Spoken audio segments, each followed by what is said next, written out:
Mesdames et messieurs les journalistes, chers militants et sympathisants, la conférence des présidents de la dynamique pour la majorité du peuple DLP vous souhaite la bienvenue à cette première conférence de presse en 2025. En tant qu'acteur politique responsable, conscient de notre redevabilité envers nos concitoyens, il nous incombe de faire un bilan lucide de la situation sociale, politique, économique et des droits humains, ainsi que du combat mené au cours de l'année 2024 qui vient de s'écouler. L'année 2024 a été marquée par des événements tragiques qui, loin d'ébranler notre détermination, nous renforcent en vue de poursuivre le combat commun pour la libération de notre pays et nous conduisent à rendre un hommage mérité aux élus disparus. Sur le plan politique, un bilan objectif de l'année 2024 amène la DLP à reconnaître que la stratégie de conservation du pouvoir a conduit le régime que nous combattons à poser des actes qui ont fait regresser le Togo dans sa marche vers la démocratie. Le bilan social met en évidence un constat incontestable. Les conditions de vie misérables de la majorité des Togolaises et Togolais contrastent avec l'opulence d'une minorité qui profite des ressources du pays. Sur le plan économique, les Togolaises et les Togolais ont eu des raisons de s'inquiéter. Enfin, avant d'aborder les perspectives, la DMP s'attardera dans le bilan de l'année 2024 sur son action au sein de l'Assemblée nationale. Petit hommage aux disparus, figure de la lutte pour la démocratie. L'année 2024 a commencé sous le signe de la tristesse, avec la perte de deux grandes figures de la lutte pour la démocratie au Togo. Le 9 janvier, Monseigneur Philippe Fano Kojo, archevêque émérite de Lomé, notre patriarche et source d'inspiration dans la phase de lutte qui a précédé l'élection présidentielle de 2020, s'est éteint en exil à l'âge de 93 ans. Peu après, le 3 mars, Dr Gabriel Messam Kojo, président élu en 2020, mais contraint en exil, nous quittait aussi à Téma à l'âge de 70 ans. Ces pertes inattendues, suivies de celles d'autres acteurs politiques, ont laissé un vide immense dans notre combat collectif pour un Togo libre, souverain, démocratique et prospère. La DMP, profondément attristée, a tenu à rendre aux illustres combattants disparus l'hommage qu'ils méritaient, en participant dignement à leurs obstacles. Nous avons poursuivi le combat pour la libération de notre pays afin que leur sacrifice soit parfait. 2. Une situation politique marquée par l'obsession de conservation du pouvoir. Obsession de conserver le pouvoir ad vitam aeternam. La gouvernance du régime togolais en place depuis 6 décennies a verrouillé l'espace démocratique pour se maintenir au pouvoir. Ceci a été possible grâce à la répression, au contrôle et à l'instrumentalisation des institutions, à la fraude électorale et à l'accaparement des ressources de l'État. La succession dynastique, incarnée par Faure Sindé depuis 2005, s'inscrit dans la même logique de gouvernance. En 2024, le régime a intensifié ses efforts pour empêcher toute alternance, masquant son refus de réforme démocratique sous le prétexte de la stabilité. Ainsi, la Commission électorale nationale indépendante et la Cour constitutionnelle sont restées inféodées au pouvoir. Le Parlement reste dominé par le parti uni. Toute dissidence est réprimée sans ménagement.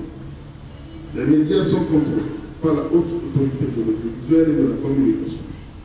Les ressources de l'État détrônés par la minorité aux commandes du pays et les enjeux sécuritaires sont instrumentalisés.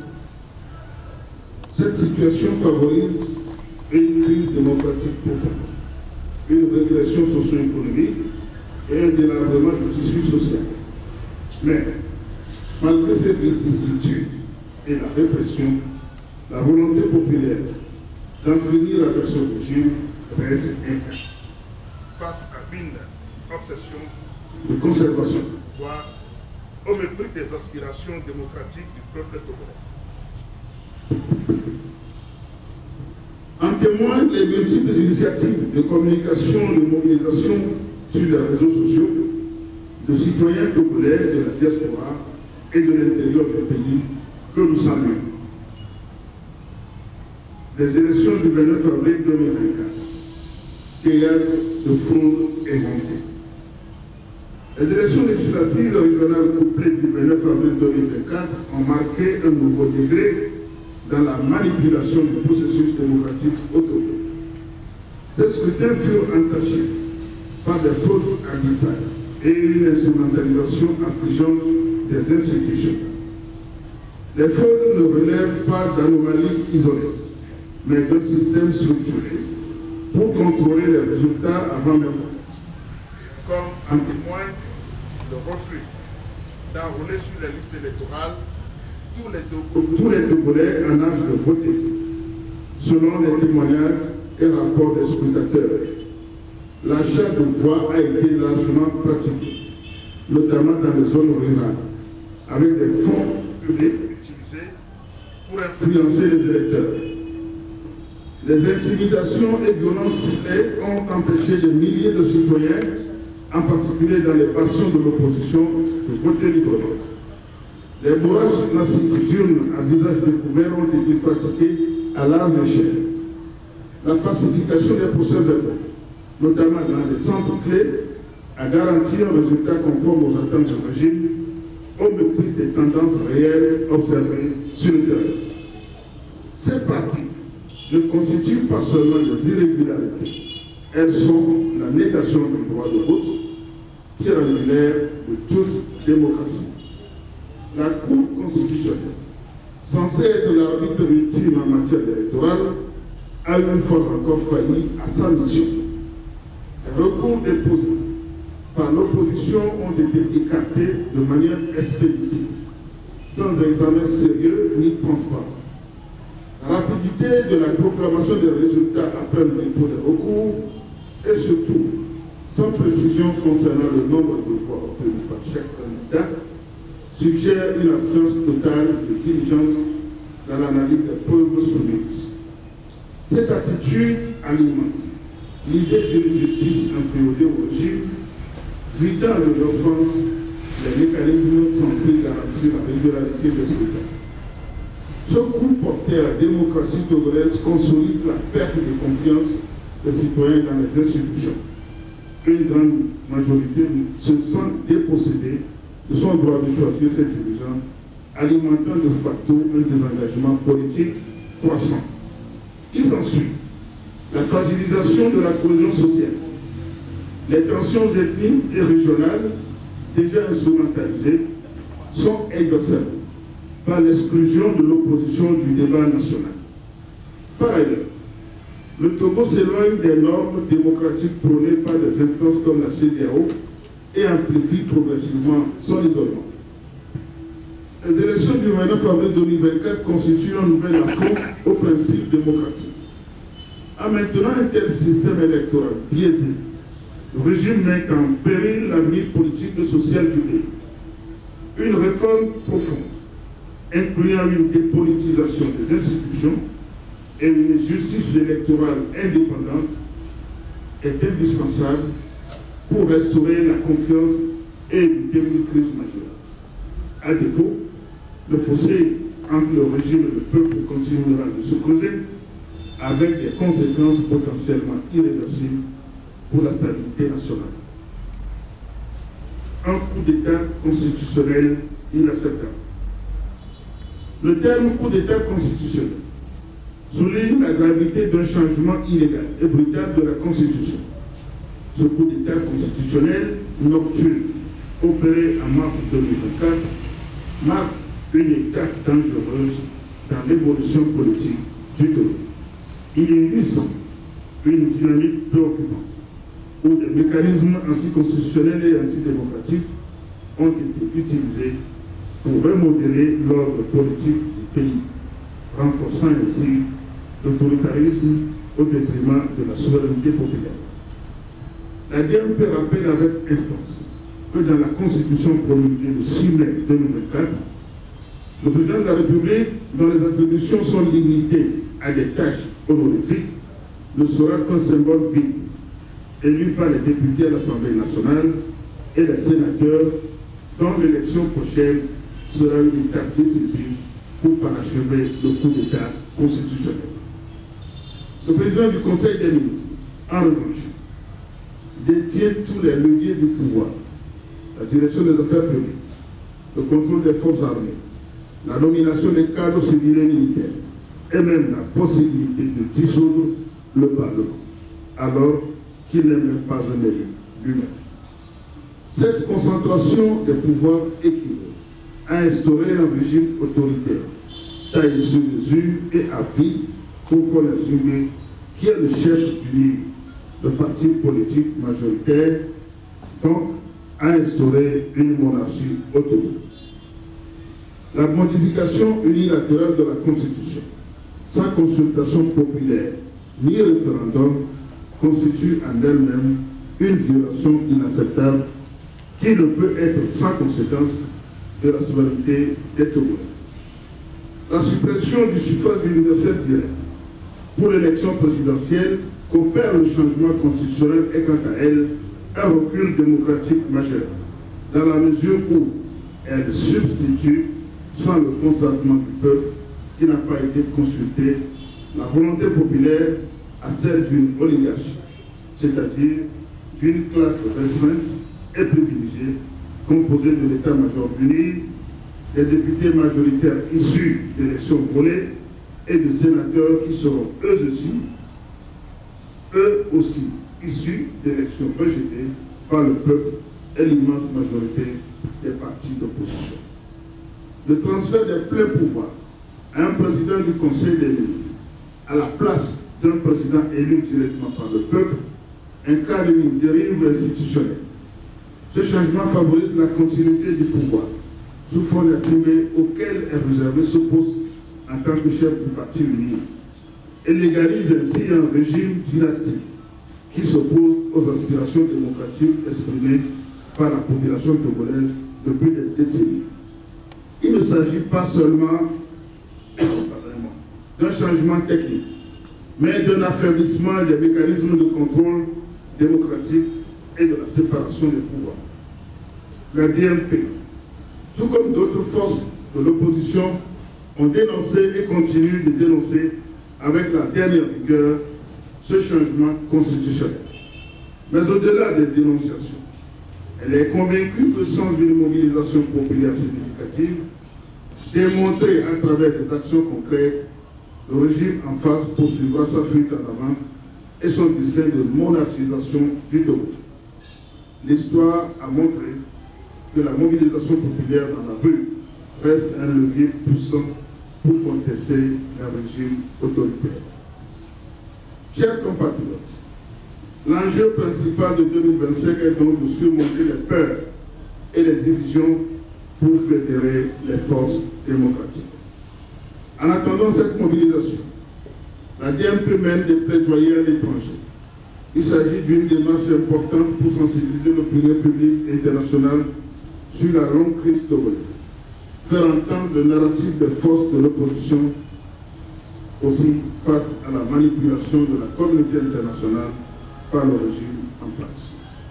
La DMP remercie ici les autorités politiques et responsables d'institutions qu'elle a rencontrées, particulièrement en France, la vice-présidente de l'Assemblée nationale française, Madame Nadège Eboumangoli. En Allemagne, le député André Bunko et les responsables de la fondation Friedrich Ebert Stiftung. En Belgique, la personne de la division Afrique de l'Union européenne à Bruxelles. La DMP a par ailleurs établi des liens avec des panafricains qui ont compris que la lutte pour la libération de l'Afrique doit être une lutte commune à tous les Africains. Elle salue particulièrement le député sénégalais Guy Marius Sagna, qui a payé cher au Togo le 29 septembre 2024 pour ses convictions panafricanistes. De 5 libertés fondamentales, les droits continuellement bafoués. Le droit de manifester reste un privilège refusé aux partis politiques et aux organisations de la société civile. Les manifestations, réunions et même les conférences de presse prévues pour dénoncer le changement constitutionnel ont été empêchées tout le long de l'année 2020. Le 29 septembre 2024, une rencontre citoyenne au siège de la CDRPA, c'est-à-dire ici même, a été violemment perturbée par des nervis en présence d'une patrouille de gendarmerie stationnée à 50 mètres du lieu. Cette agression a causé des dégâts matériels, occasionné des vols d'appareils et argent et provoqué des blessures parmi les participants et les organisateurs, dont Guy Marius Sagna, député sénégalais et membre du Parlement de la CEDEAO. Suite à cette agression, qui a provoqué un tollé généralisé au niveau régional, africain et international, une enquête de police a été ouverte sous l'égide de l'actuel directeur général de la police nationale, à l'époque commissaire du commissariat central de l'ONU. La DMP exige que les résultats de cette enquête en cours depuis bientôt 4 mois soient rendus publics, afin que les auteurs de ces actes barbares et odieux soient soumis à la rigueur de la loi. À défaut, la DMP entend prendre ses responsabilités et exercer des recours à l'extérieur du Togo. L'agression du 29 septembre 2024 ne doit pas être passée en perte et profit. L'année 2024 a également été marquée par l'arrestation arbitraire de 2 journalistes togolais, Loïc Lawson, directeur de publication du journal Flambeau des démocrates, et Anani Sossou, journaliste indépendant, la suspension d'autres journalistes et d'autres médias.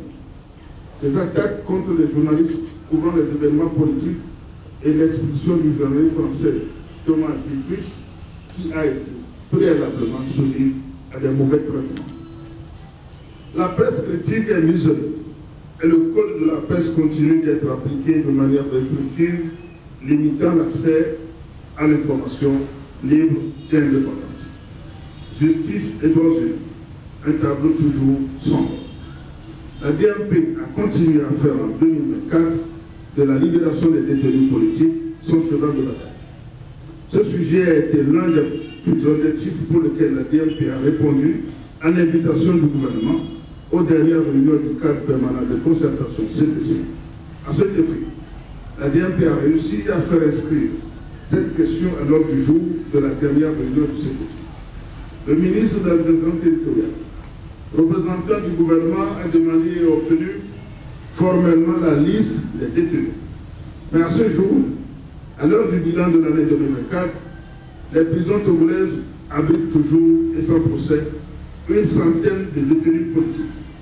Certains parmi eux sont morts et beaucoup survivent dans des conditions inhumaines. Pour échapper à ce traitement, certains compatriotes, lorsque cela est possible, sont contraints de partir à l'exil, l'un de leur famille et de leur patrie. Cette grave violation des droits de l'homme met en lumière les failles d'un système judiciaire instrumentalisé par le pouvoir, la plupart des détenus étant gardés en prison sans jugement depuis plusieurs années. Avant d'aborder les préoccupations liées à la situation sécuritaire et au regard de tout ce qui précède, la DMP note avec intérêt la décision prise par le MCC, Challenge Millennium Corporation, le 18 décembre 2024, de subordonner la décision d'éligibilité du Togo au programme Compact à la prise de mesures par le Togo pour renforcer la protection des droits démocratiques et des libertés fondamentales, alors qu'il met en œuvre sa nouvelle constitution et effectue une transition vers un nouveau système de gouvernement l'année prochaine. À l'évidence, cette prise de position montre que la résistance et le combat contre les violations des droits des Togolais commencent par payer. La DMP remercie le MCC qui, à travers cette décision, montre que ce programme prestigieux n'est pas mis en place pour soutenir les gouvernements qui violent les droits humains au détriment des populations. Nous espérons que le gouvernement saura en tirer toutes les conclusions pour accéder aux demandes insistantes des populations qui n'acceptent pas une constitution adoptée en violation de leurs droits politiques, qui demandent la libération des détenus politiques et la fin des violations des droits et libertés publiques, notamment le droit de manifester, la liberté de réunion qui doivent être rétablies en 2025. Et gouvernance. Un pays en quête de paix.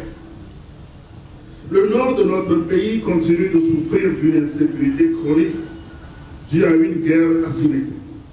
En 2024, le Togo a subi plusieurs attaques terroristes dans la région de Saba, au nord du pays. Parmi les plus marquantes, en autre attaque du 11 mai 2024, celle du 20 juillet contre le poste militaire de Pekpakandi et une autre le 1er octobre à Fanwokou, qui ont plongé nos compatriotes du septentrion dans une peur constante et une précarité croissante. Et pourtant, 430 milliards de francs CFA sont prévus dans la loi de programmation militaire. Nous sommes en droit de nous interroger tous à quoi servent ces fonds alors que l'insécurité persiste. Par ailleurs, la DMP observe un silence assourdissant autour des victimes de ces attaques asymétriques, qu'elles soient civiles ou militaires. C'est inadmissible. L'omerta sur ce sujet est une insulte à la souffrance des familles des militaires victimes de ces agressions. Les victimes sont enterrées sans hommage national et les survivants sont laissés à leur propre sort, sans aucune mesure pour assurer leur réinsertion sociale et économique. La DMP ne cesse de déplorer cette situation. Contraste entre la misère et l'opulence de la minorité au pouvoir. En 2024, le Togo demeure un pays où la minorité régnante continue de s'enrichir, tandis que la majorité des Togolais plonge toujours davantage dans la pauvreté. C'est la conclusion qui s'impose à la lecture des données d'Afro-Baromètre. La pauvreté touche 78% de la population, dont 37% dans une pauvreté extrême, ce qui confirme un échec systémique à répondre aux besoins fondamentaux. En 2024, près de 9 Togolais sur 10 n'ont pas accès à des ressources financières suffisantes pour subvenir à leurs besoins. De plus, 56% des Togolais sont privés d'eau potable et plus de la majorité de la population souffre d'insécurité alimentaire, mettant en péril leur survie. Face à cette pauvreté généralisée, l'opulence de la minorité au pouvoir se manifeste par une disproportion entre les rémunérations. Alors qu'un enseignant gagne en moyenne 60 000 francs par mois, un membre du gouvernement perçoit un salaire pouvant atteindre 3,5 millions, soit 58 fois plus que l'enseignant.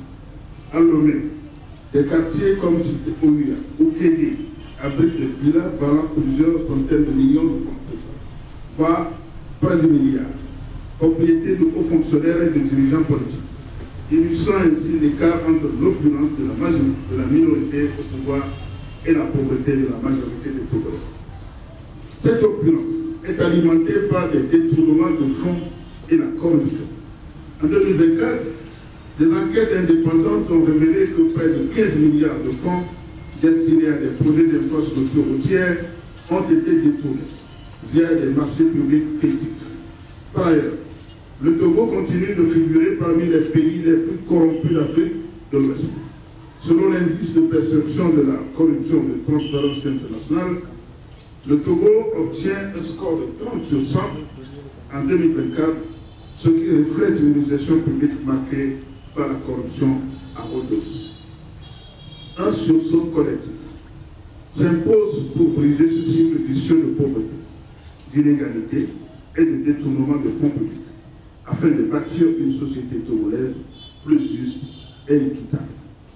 Face à ces défis, la gouvernance actuelle est massivement rejetée pour son inaction face aux inégalités et son incapacité à répondre aux besoins fondamentaux. La DMP a fait des propositions concrètes, des mesures à prendre lors de sa séance du 19 septembre 2024 au CPC. Cependant, celles qui ont été finalement adoptées par le gouvernement sont loin de correspondre à l'ampleur des problèmes créés par la vie chère. Elles ressemblent davantage à du saupoudrage et ne montrent aucune volonté de relever de manière durable et substantielle le pouvoir d'achat des Togolais et de soulager durablement leurs souffrances. 4. La situation économique inquiétante à divers égards. Le Togo connaît une augmentation alarmante de sa dette publique, passant de 66,4% du PIB en 2023 à plus de 80% en 2024, selon la Banque mondiale et le FMI.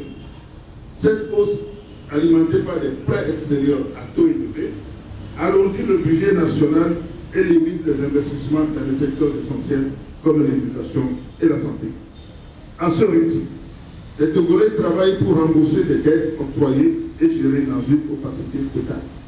Le manque de transparence dans les négociations sur ces prêts alimente des soupçons de corruption et compromet la souveraineté économique du pays en raison de la dépendance croissante envers des créanciers internationaux imposant des politiques restrictives. Cette situation risque de peser lourdement sur les générations futures, limitant le développement socio-économique et freinant la lutte contre la pauvreté. L'économie nationale du Togo est à genoux. Les sondages réalisés en juin 2024 montrent que 78% des Togolais, 8 Togolais sur 10, vivent dans la pauvreté, dont 37%, 4 Togolais sur 10, dans une pauvreté extrême.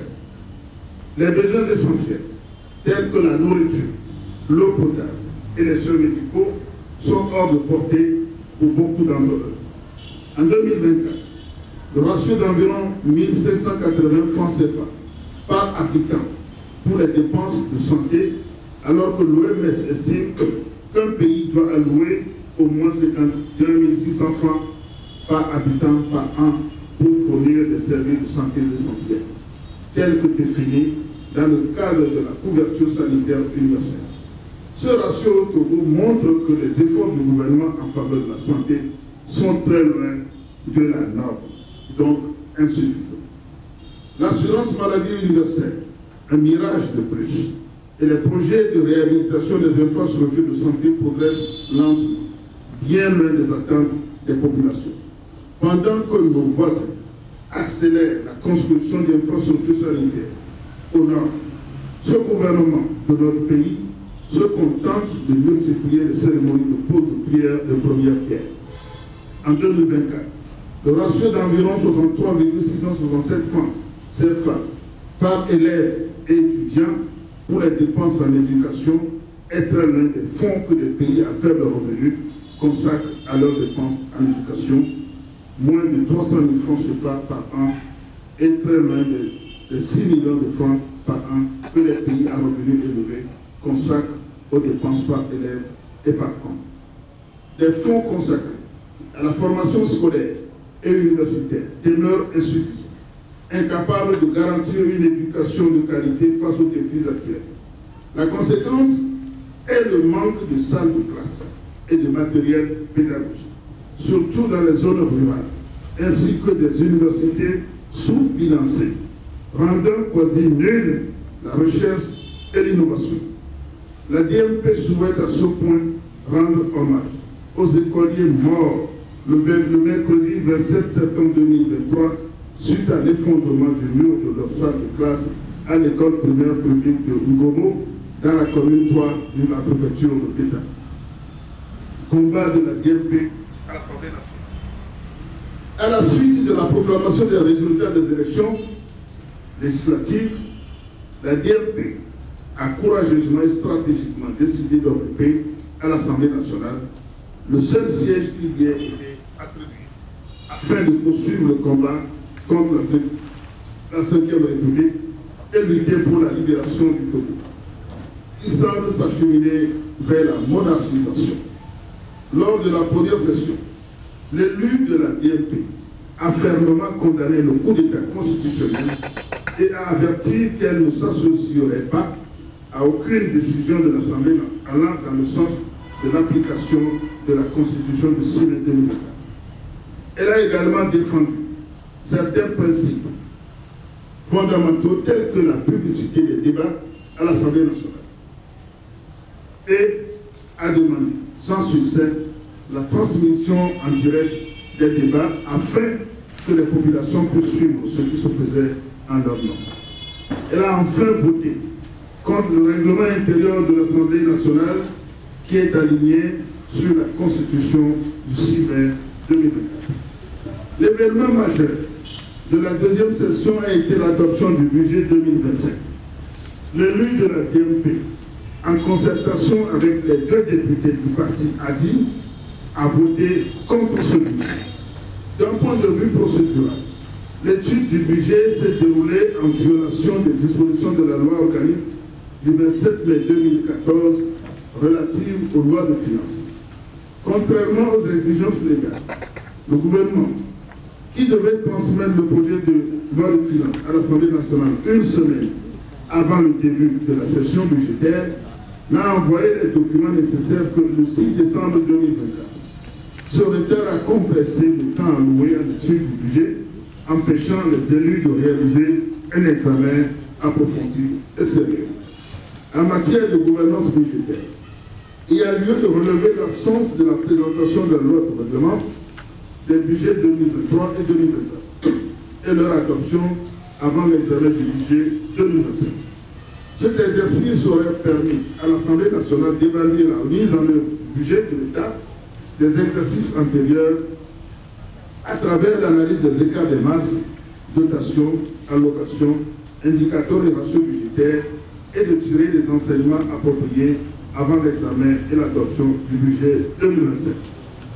L'examen du projet de budget a également soulevé plusieurs inquiétudes, notamment en analysant les principales sources de recettes, on constate la faiblesse des recettes non fiscales, évaluées à seulement 74 milliards 311 millions, alors que les impôts à prélever sont estimés à 587 milliards 384 millions.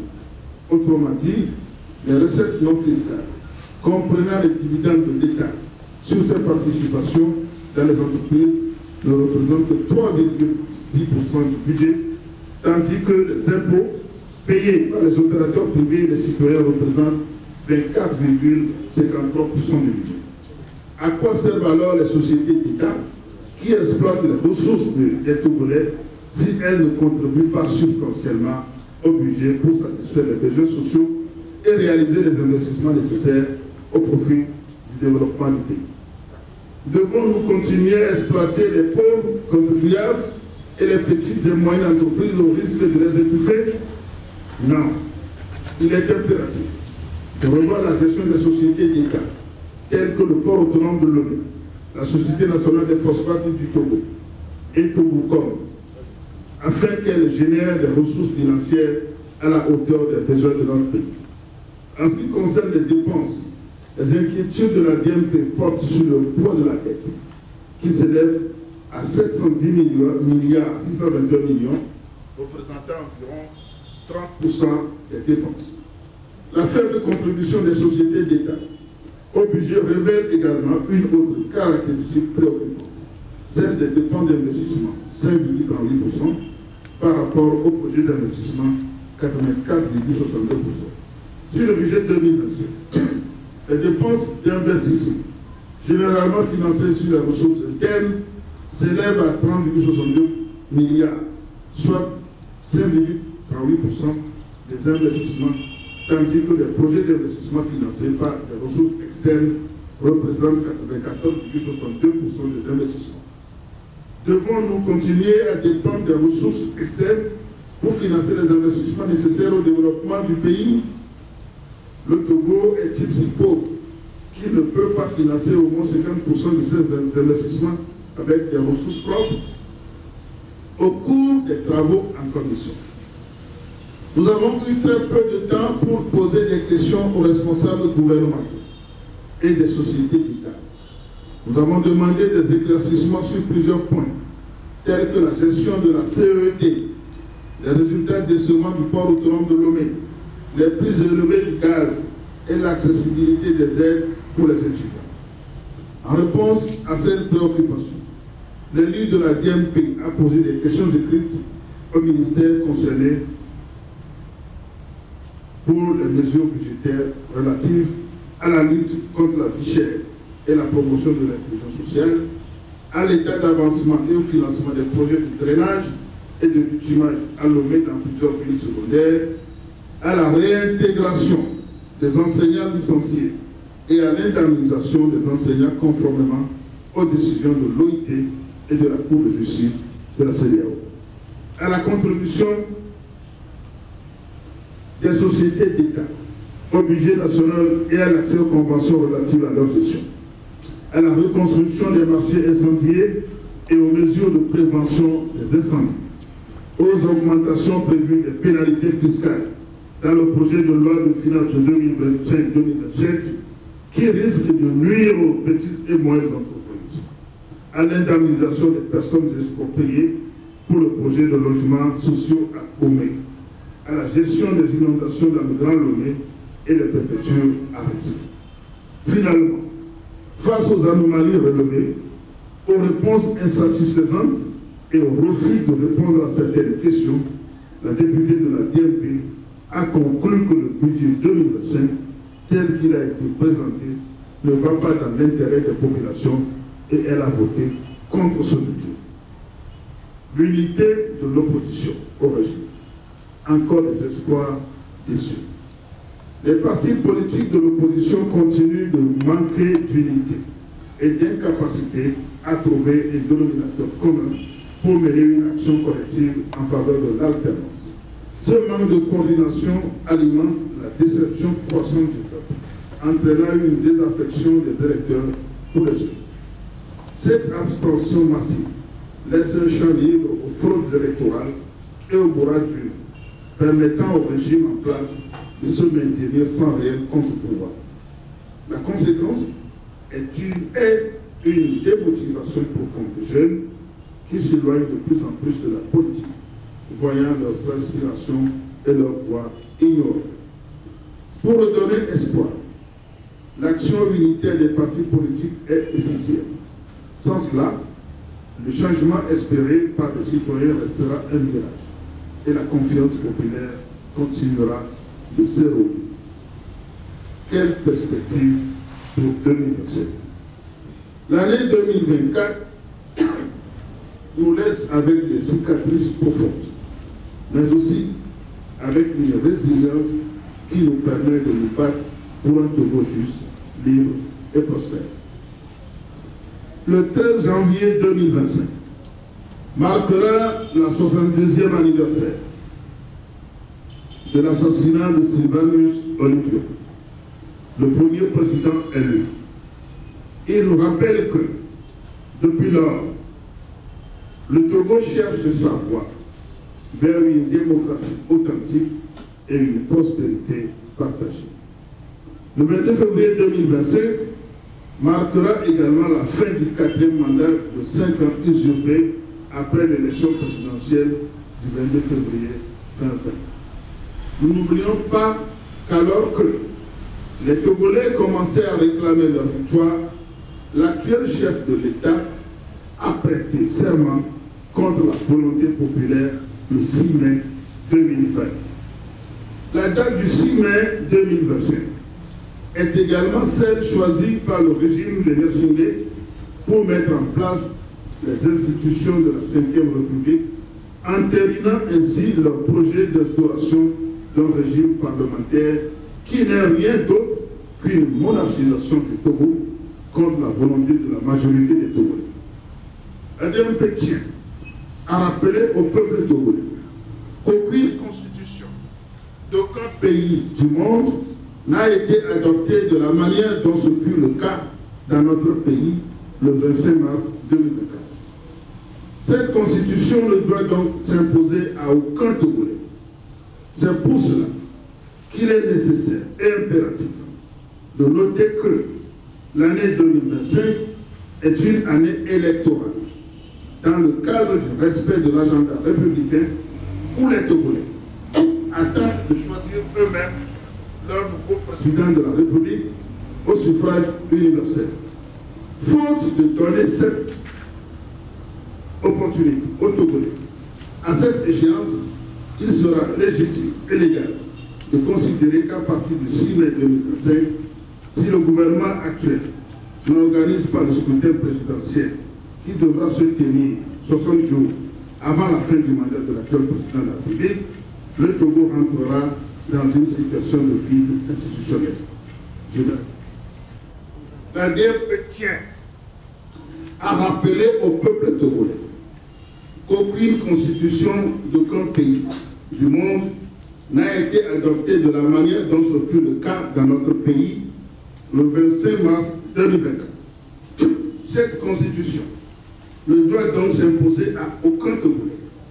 C'est pour cela qu'il est nécessaire et impératif de noter que l'année 2025 est une année électorale dans le cadre du respect de l'agenda républicain où les Togolais attendent de choisir eux-mêmes leur nouveau président de la République au suffrage universel.